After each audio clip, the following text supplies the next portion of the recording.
What's going on, Wolves and Warriors? My name's Jay Stewart, and this is the Better Body Academy podcast, the #1 show for those looking to permanently overhaul their mind and body without dumb diets and unsustainable workout programs. We banish the fitness industry BS and replace it with science-backed strategies proven through countless client transformations. In the Better Body Academy, we help busy men and women around the world get unstuck and back into momentum so they start feeling strong and sexy again. Our mission is to transform 1 million lives, and you, my friend, could be next. And on that note, let's get straight into today's show.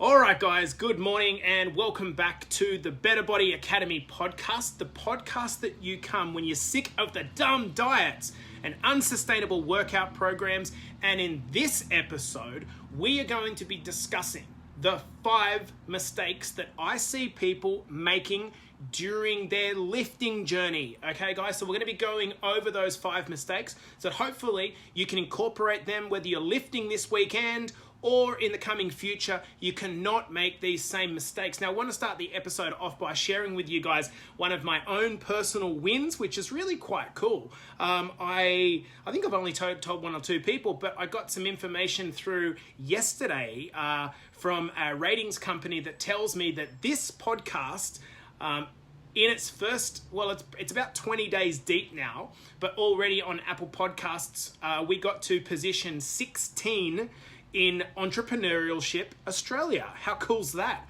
And position 93 in the category of Business Australia. And so given that we only started, 2 or 3 weeks ago, we're up to, I think, episode 9 or 10. This is pretty cool. So thank you so much for your support, guys. And if you're so inclined to leave a rating, please do so. It helps to get the podcast out there and our message.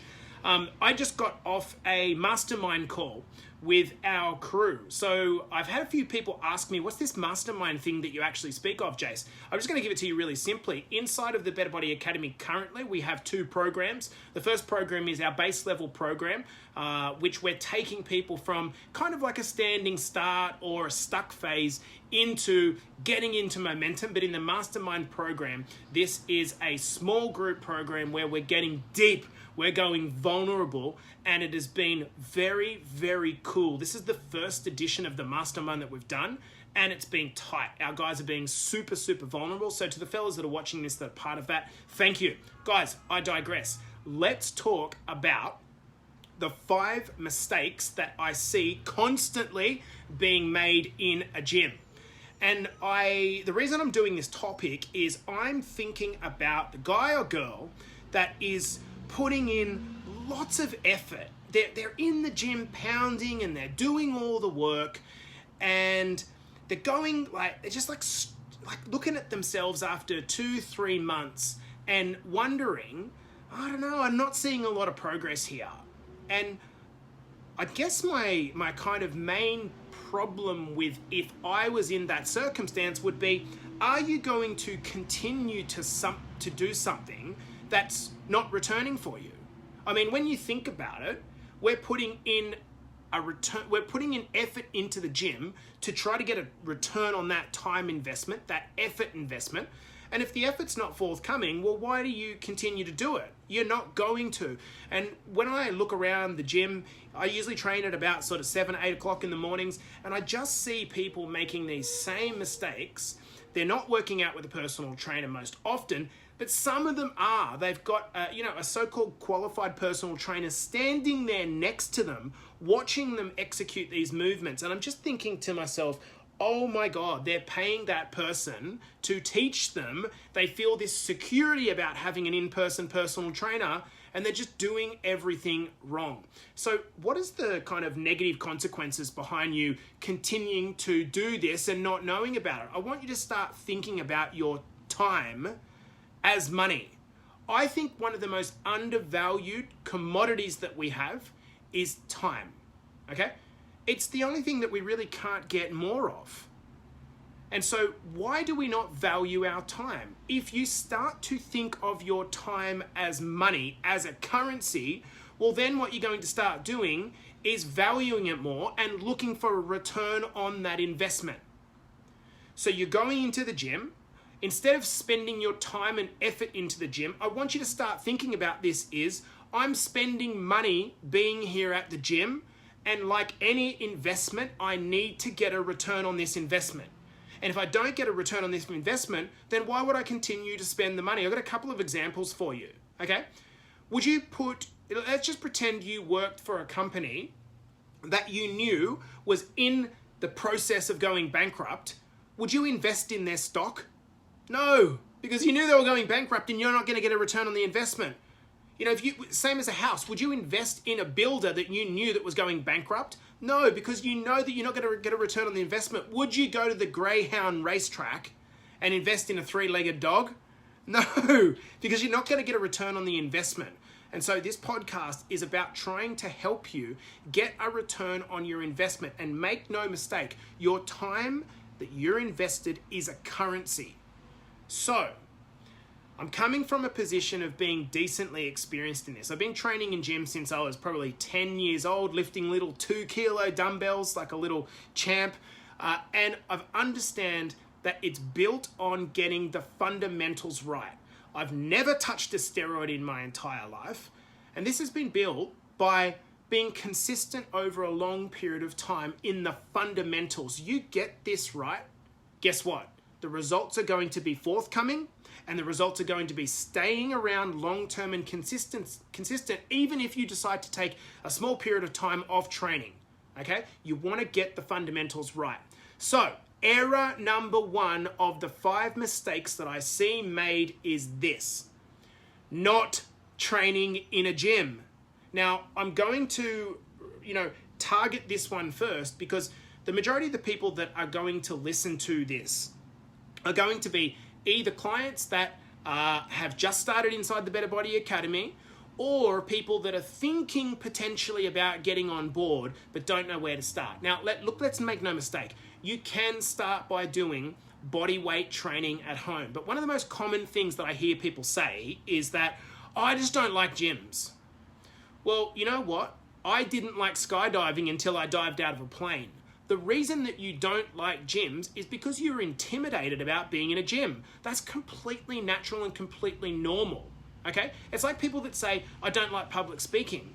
Well, that's because you're not good at it and you're intimidated by it. So I understand why you're feeling like that. It's completely normal, but at the same account, avoiding the gym is not going to help you get stronger or get the body composition that you want. Yes, you can start at home lifting your own body weight for sure, maybe doing some home dumbbells, but it's a mistake to avoid the gym on some premise that it's too intimidating. Look, it'll get better with time as you develop your confidence. But the point of adding this one first in the list is that it is growth in a gym or results in a gym is built on the fundamental, the core principle of progressive overload. What does that mean? This means that the muscle is adapting to the load or the resistance that you put it under. Now, the way that the muscle grows is by overcoming that resistance, getting stronger, and what that basically means is that you reach a point where that weight doesn't challenge you anymore. So when you start training at home, what happens is you just get in this zone of going through the motions, but it's not actually challenging. Yes, you might be working a sweat up, but it's not challenging enough to force growth. The beauty of going into a gym is that you have endless equipment at your disposal, number 1. And this basically means you're not limited. But the second part about this is that when you go to a gym and you dedicate, 45 minutes to an hour, you are being intentional. For those of you that are parents, right? How difficult is it when, you're doing a little home body weight circuit, but you know that, your kid's in the next room and your husband's yelling something out to you and the TV's on in the background. There's too many distractions. So if you can make the commitment to get into a gym, that's going to help endlessly. Number 2, this is a big one. You didn't leave your ego at the door. You didn't leave your ego at the door. What do I mean by that? And I see this constantly over and over and over again. Guys are wanting to be strong. That's cool. That's cool if we all want to be strong. But if you don't build it upon solid foundations, getting the form right from the start, what's going to happen is down the line, you're going to have inefficiencies in the way that you're lifting and your strength is going to plateau. Not only that, you're going to injure yourself. It's not a matter of if, it's just a matter of when. Poor form is the number one cause of injury. So if you're going in there and doing these quarter squats or bench presses, which looks something like a little upside down pump that you're doing, that doesn't work. What works is putting the muscle under tension through a range of motions, okay? So if you want to get results and if you want to develop your strength over the long term, please knock back the weight a little bit. Stop worrying about the judgment and instead focus on the tension that you feel in the muscle. Okay, so what this basically means is two parts to it. When you're initiating the movement, let's talk about a bench press because everyone knows how that looks. Let's talk about a barbell bench press. If you're initiating the movement of a barbell bench press, you've got to think first about squeezing your pecs. That's what you should be doing to initiate the movement. Rather than just like getting all strong and tight through your triceps and pushing with your front shoulders, instead, I want you to drop the weight back a little bit and think about squeezing your pecs. Squeeze your pecs to initiate the movement. For those of you that are watching, you can see what I'm doing. Those of you that are listening, just try to get a feel. Squeeze your pecs from the start of the movement to initiate the movement and then push through the pecs as you push to the top of the movement. When you pull the movement down in the reverse phase, lower the weight as opposed to dropping the weight. What you are doing here is creating tension in the muscle, which is what we need to do to have the effect on the muscle fibers. I see so many guys that are either doing partial reps, which is just ridiculous because it's too heavy, or they are using momentum to swing the exercise. Typical one, everyone wants big arms, and so what we do is we load up on these big dumbbell curls and try to swing these weights up. All the tension is not on the target muscle and it's completely pointless. You're not getting a return on your investment. You would be better to try to isolate your biceps with a smaller amount of weight, slow down the movement, forget the momentum, stop trying to be a hero. No one is looking at you. Guys, I can tell you, the people that you think you are getting judged by for lifting a light weight are actually judging you more when they see that your form is shithouse and they're judging you for trying to be a hero. You will get more respect from people who you were training around if you drop the weight back, okay, and focus on controlling the movement. That's number 2. Number 3 is not working to a program. So what does that actually mean? Well, I see so many people go into a gym and just kind of, free range it, which is cool. But what happens here is that you become unintentional, okay? What happens when you free range it is this. You do movements that you like. You do movements that you are good at. You do movements that you like and movements that you are good at, which is completely natural because it takes extra effort and focus to get out of our comfort zone and perfect our squat or perfect our deadlift or get our bench press technique down pat. What happens is when you follow a program, so that you don't follow a program and you just ad-lib it, you end up just doing shit that doesn't work. There's no science behind the progressions, the rep schemes, the weights that you're lifting, the amount of sets that you're doing, the volume overall. There's no strategy. It's kind of like just getting in a car and saying, "See ya, babe, I'm off, I'm going," and just driving, but not actually having a destination in mind. You have to have a program. And if you follow that program to a T, tracking your sets and reps, each exercise, trying to improve on the last time you lifted, either on the performance of the form or the weight lifted or the reps counted, you're going to see changes much, much quicker.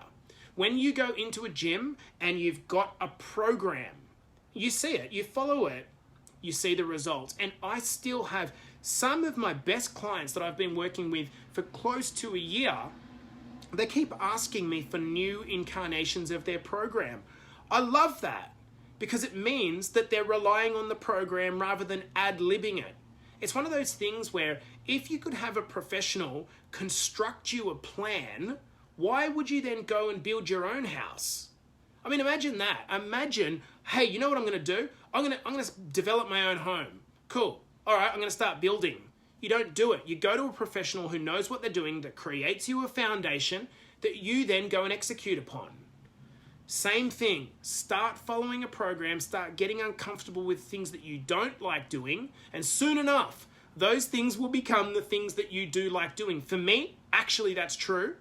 That was legs. I hated training legs. My programs didn't include legs for myself. I was avoiding them.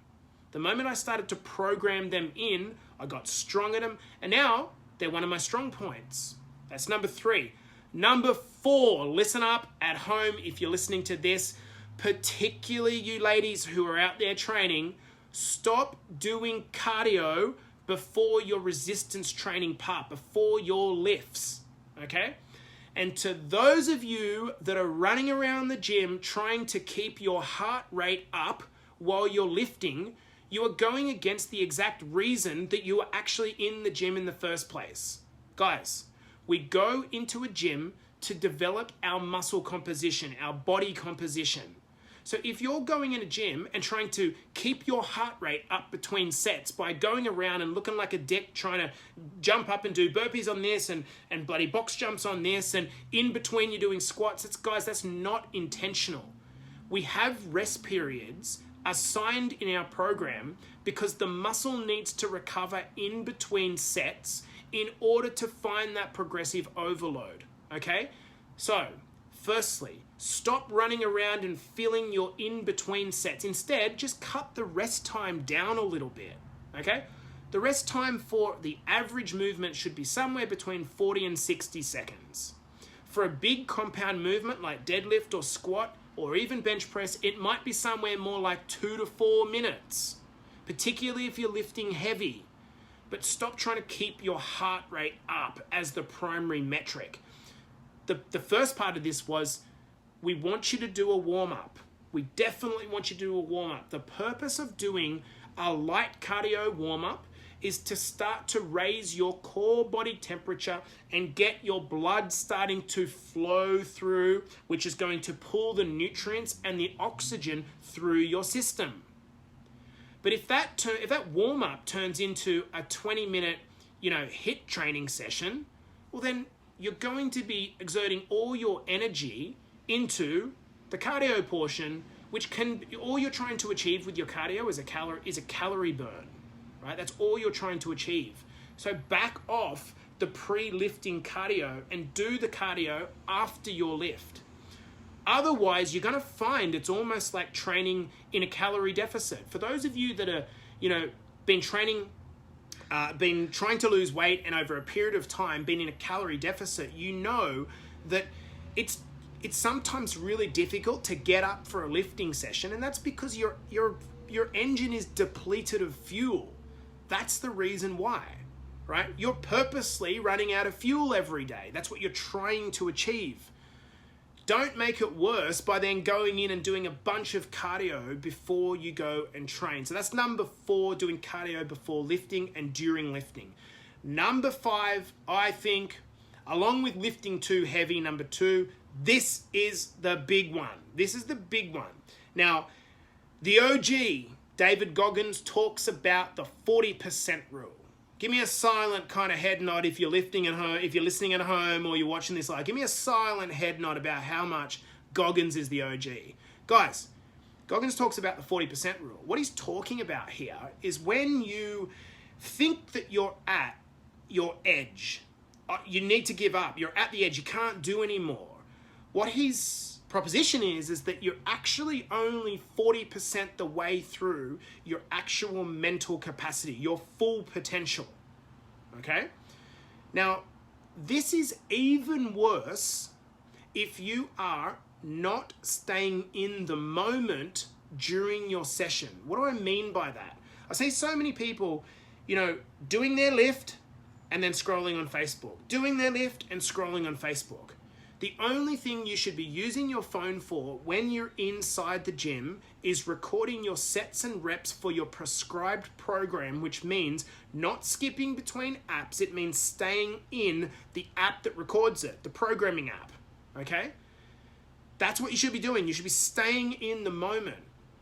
If you are distracted, if your mind is wandering away from the job at hand, I guarantee you that not only will you not be hitting the 40% mark, you won't be hitting the 10% mark. And I know this firsthand. On the days that I have, meetings or clients or calls to get through and it's on my mind and I find myself going into my phone and trying to answer in between doing a lift, all my focus goes. It just disappears and the quality of the session goes down. And then when I try to re-engage in the next set, it's horrible. So guys, you need to get the mind-muscle connection happening. This awareness around lifting is you have so much in that tank, but it's not about getting your body to go there more often than not. It's about getting your mind to go there.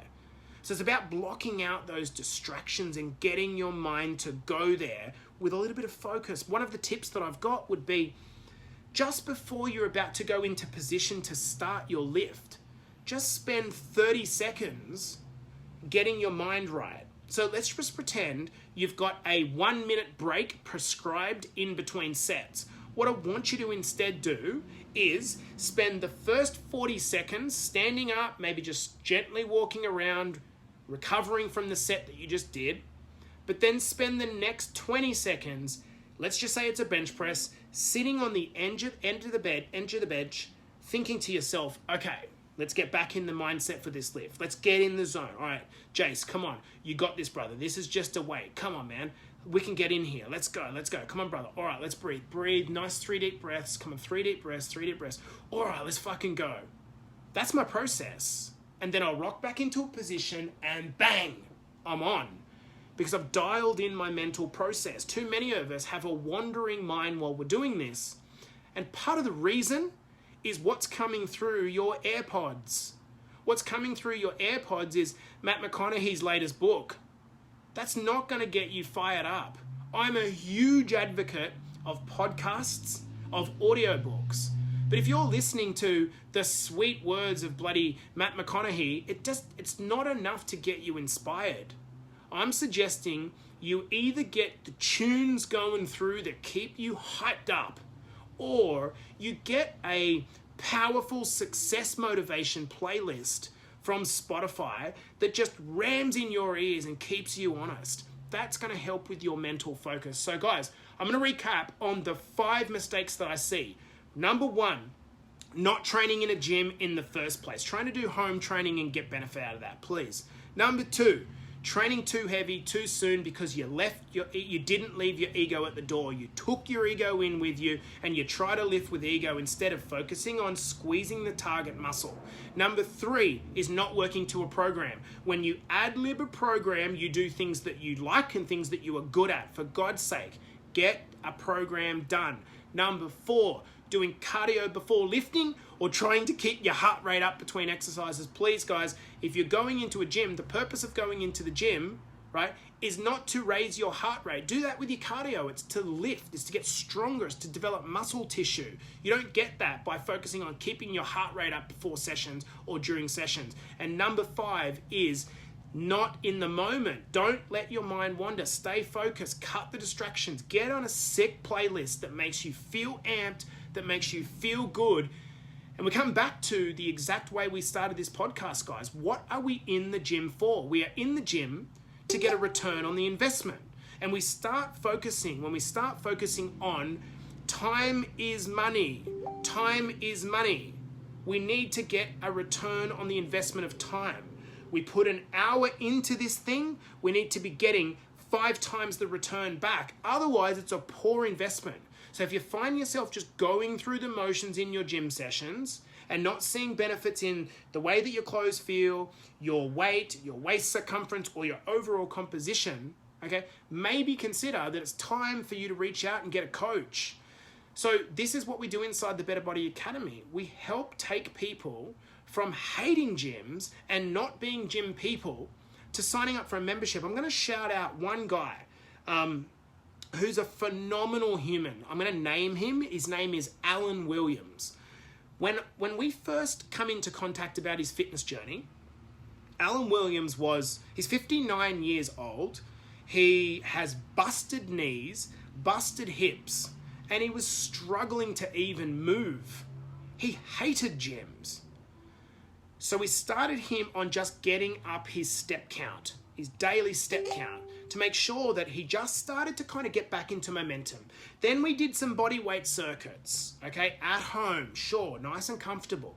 Within a couple of months, Alan was in a gym training 3 days a week, then 4 days a week. Now he's on a 5-day-a-week program, and around 3 or 4 months ago, he was anointed Member of the Month in a gym. This was a guy that was 59 years old and hated the gym. Guys, we only hate things that we're not good at, which is completely natural. So what we try to do in the Better Body Academy is to pull people gently and consistently out of their comfort zone so they can start to feel that sense of like, I can do this. If he can do it, I can do it. You are the problem and you are the solution. When we learn to get out of our own way and ask for help and have the courage to reach out, beautiful things happen. Guys, I'm going to leave it there. I want to thank you so much for sharing your earbuds with me this morning. I really appreciate the shit out of you guys. If you're getting value out of these podcasts, please guys, share them on Instagram or Facebook. It would mean the world to me. It's helping me grow this mission. As you know, if you've been following for a while, the mission of the Better Body Academy is to impact 1 million lives, and we're well on our way. I want to thank you guys for coming in. I want to wish you the most beautiful weekend. All of my love to you. This is the Better Body Academy podcast, your favorite podcast for no dumb diets, no unsustainable workout programs, and just results. I'll see you guys in the next episode.